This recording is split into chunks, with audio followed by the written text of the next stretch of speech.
पञ्चमस्कन्धः अथ 12ोऽध्यायः 12th chapter. Raghugan उवाच नमो नमः कारणविग्रहाय स्वरूपतुच्छीकृतविग्रहाय नमो वदूतद्विजबन्धुलिङ्गनिगूढनित्यानुभवाय तुभ्यं ज्वरामयार्तस्य यथागतं सत् निदागदग्धस्य यथा हिमाम्बः कुदेहमाना हि विदष्टदृष्टे ब्रह्मण्वचस्ते मृतमौषधं मे तस्मात् भवन्तं मम संशयार्थं प्रक्ष्यामि पश्चात् अधुना सुबोधम् अध्यात्मयोगग्रथितं तवोक्तम् आख्याहि कौतूहलचेतसो मे यदा योगेश्वर दृश्यमानं क्रियाफलं सद्व्यवहारमूलं न ह्यञ्जसा तत्त्वविमर्शनाय भवानमुष्मिन् भ्रमते मनो मे ब्राह्मण उवाच अयं जनो नाम चलन् पृथिव्यां यः पार्थिवः पार्थिवकस्य हेतोः तस्यापि चाङ्ग्र्योर्यदि कुल्पजङ्का जानूरुमध्योरशिरो धरांसागा हंसेदिदार्वे शिबिकाचयस्य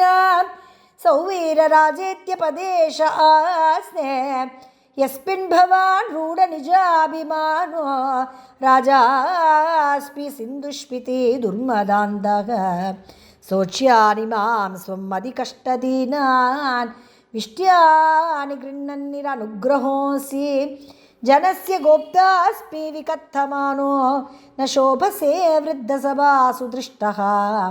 यदा क्षितावेव चराचरस्य विदामनिष्टां प्रभवं च नित्यं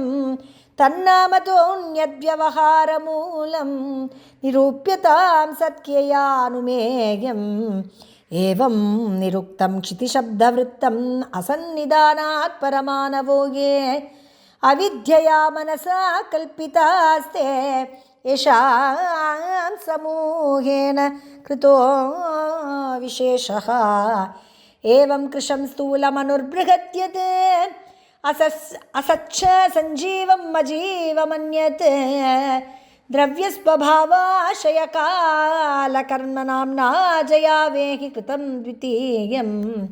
ज्ञानं विशुद्धं परमार्थमेकम्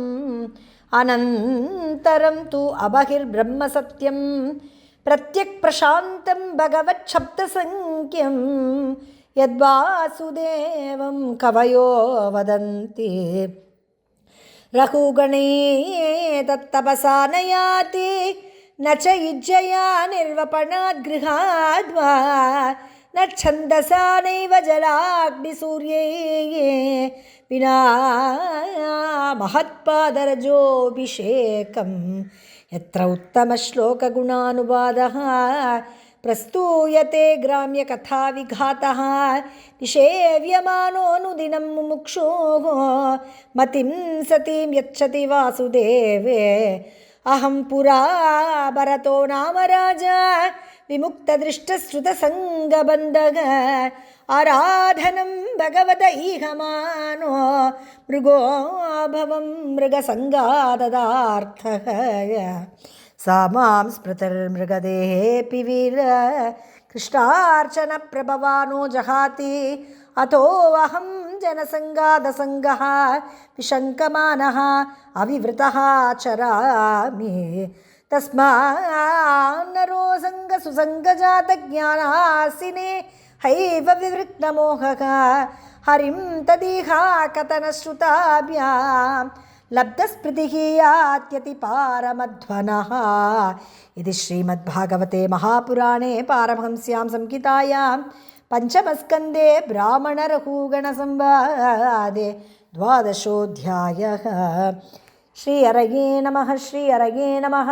श्रीहरये नमः गोपिका जीवनस्मरणं गोविन्द गोविन्द